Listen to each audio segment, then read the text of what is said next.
All right, g'day. Finally caught up with Chris. Schedules aligned, so we're gonna get this interview. So sorry about his face; he can't help it. Anyway, Chris, Way to start. Okay. how you going, mate? Yeah, good, mate. Good, Yeah. good.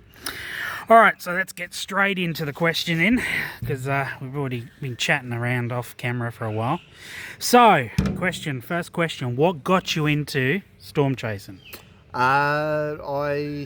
I guess from a young age, I just had an interest in weather. I come from Adelaide. Get storms down there, nothing like we get up here. But as a kid growing up, and just something about the sound of lightning and the spectacular nature of lightning, had a little bit of an interest in it. And then as I grew older and went through my teens, watching the radar and watching what would happen, it was something interesting. And then I went to uni at a boarding campus, and one of the security guards at that uni, he was into storm chasing, and he took me out for my first ever chase. So that was Was that back in Adelaide? in Adelaide, mid-north of Adelaide, actually up near where Jamie's from.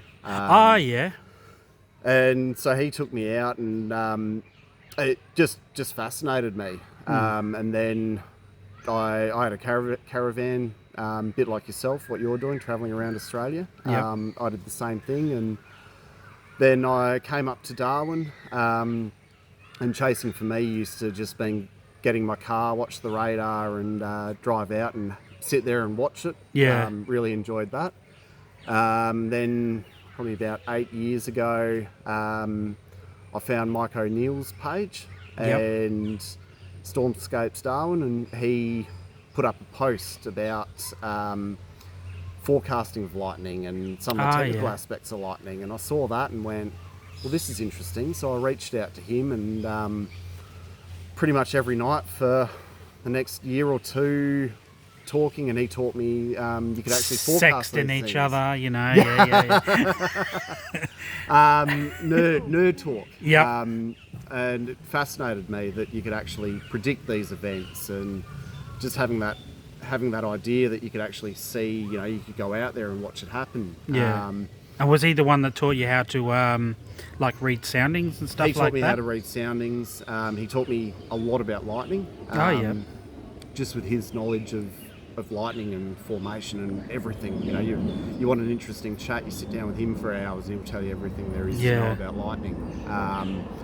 So I ended up going out chasing with him, and to see a storm from a different perspective really got me hooked, and that was it 6 years ago. And that was it for me. As soon as I realised that you could have a look, you could forecast and have a bit of an idea about what they're going to do, then became an addiction. So just a little. And then I got the camera, and then I got a bolt and the camera. Yep. And once I got that bolt and the camera, it was that's a good feeling, eh? Yeah. It was trying to get that perfect shot. Yeah. So I still haven't yet. But one day I will.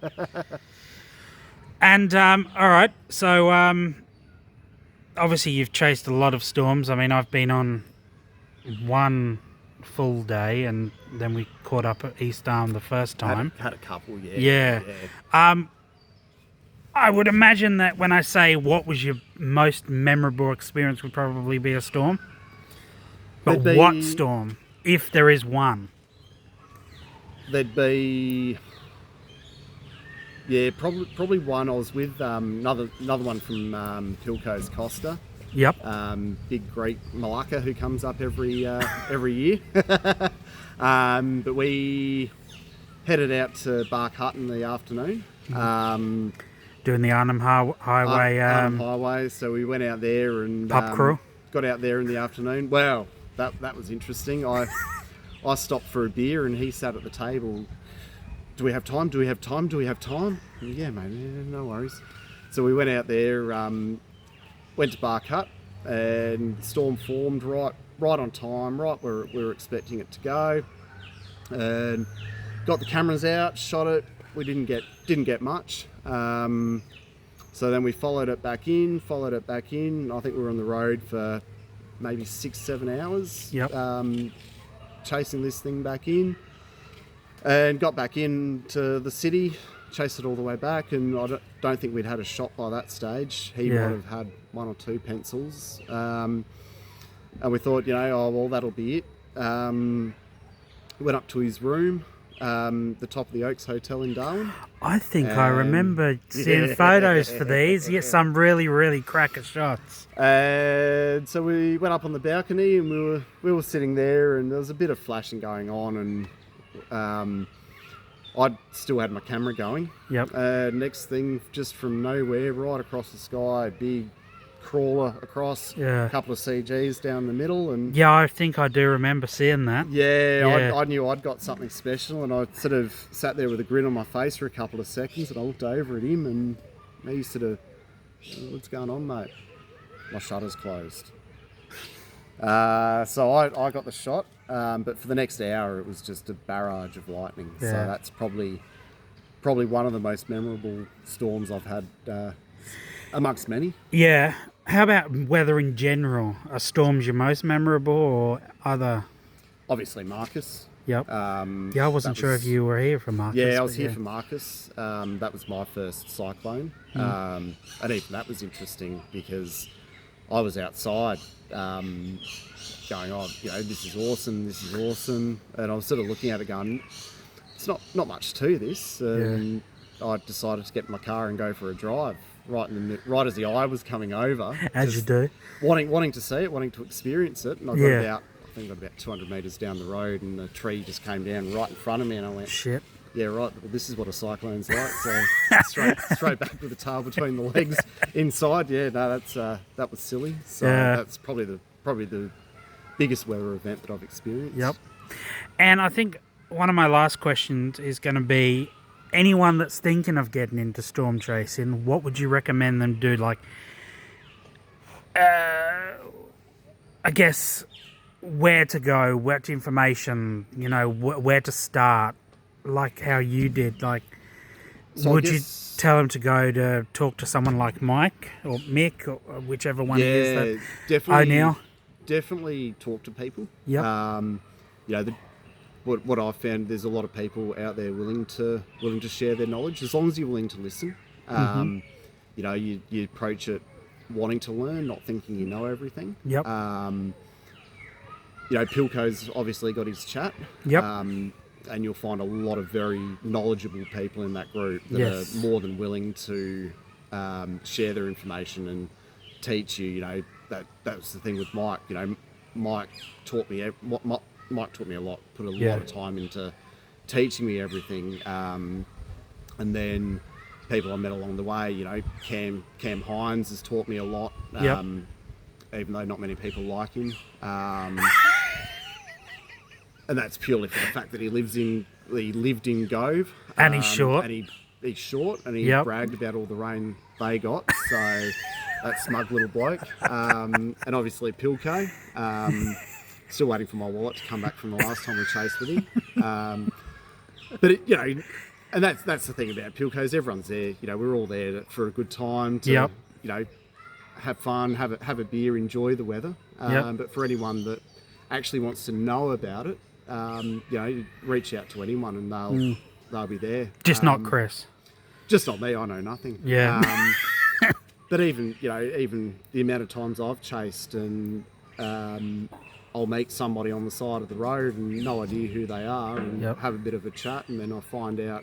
I remember I met Damon a couple of years back on a chase, and I was standing next to him, and he sort of showed me a couple of photos, and I asked him a couple of things, and he was teaching me a little bit about photography and taking photos.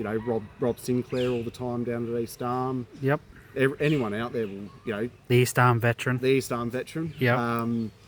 They'll give you little pointers and tips, and I guess the more you want to learn, the information's out there. It's just having the right mentality to go, hey, I want to learn about this. Yeah. And what is your goal in the future then? Like, where do you want to, do you want to make a little bit of money from the photos you get, or? Yeah, I'd love to. obviously the camera equipment's very expensive, and petrol, and I mean this year hoping to do an overnight or two, and that that all adds up. So but not make enough to make a living off of it, but just to cover some of the costs. Yep. And I guess seeing some of my photos publicly gives me a bit of pride when I see, like the bomb calendar would be good. Like the bomb calendar. Few of Pilco's have been in there.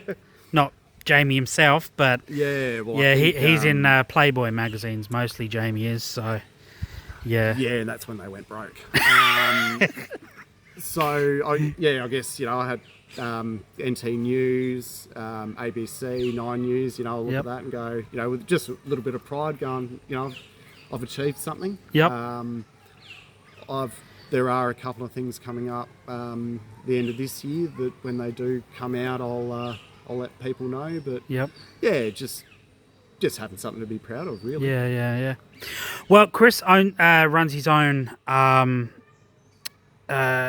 Chris Garth. Storm Chasing and Photography. That's it. Storm Chasing and Photography.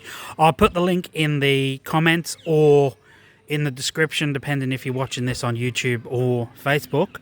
But yeah, give it a like and keep an eye on his stuff, because there's some pretty good stuff already on there. So it might even be that shot that you got on the balcony, isn't it? Yeah. Well, thanks, Chris, and hopefully people take something from that and know what kind of an arsehole you are, and so. Arseholes are useless, sir. But no, thanks, mate. Catch you later, eh? Thank you.